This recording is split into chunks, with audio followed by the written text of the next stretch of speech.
Good morning, and thank you for joining me for this presentation.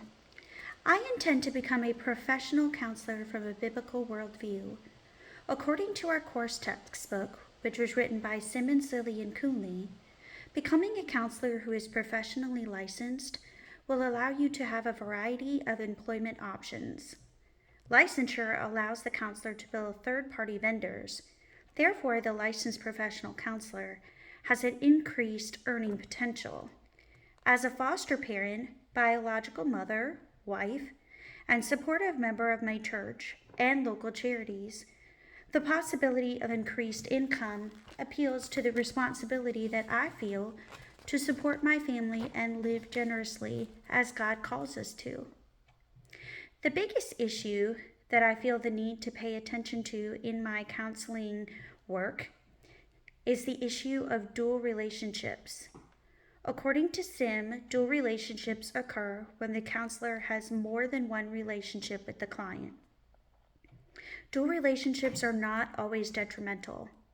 Sometimes they cannot be escaped.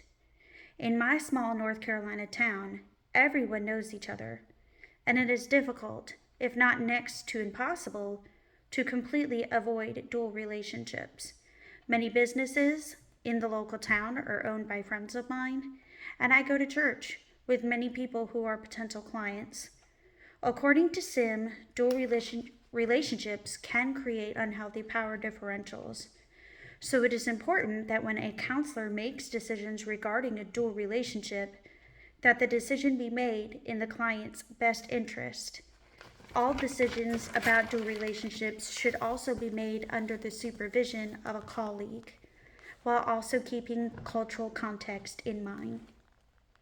My views align with the allies of one sovereign model as described in the Entwistle text.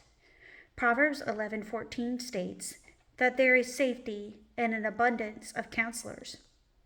The emphasis on respecting the wisdom in both the fields of psychology and theology enables the usage of the collective wisdom that comes from both of these disciplines.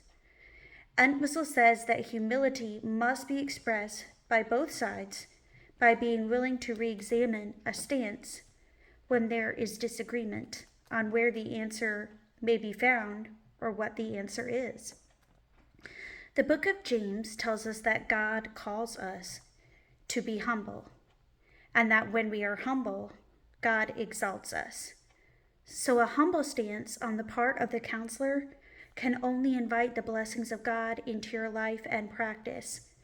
One challenge of this point of view is not being able to force a theologian to re-examine his stance on an issue.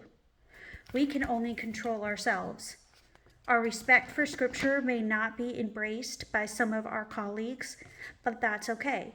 We can respect their autonomy and embrace biblical worldviews within our own practice. Code A4B of the ACA Code of Ethics presents a challenge to me because I'm a person who tends to have strong opinions and sees things in black and white. To observe this ethical code, I will have to embrace and integrate the skill of listening and remember that counseling is not advice giving. Again, thank you for joining me for this presentation, and I hope you all have a wonderful day. Bye now.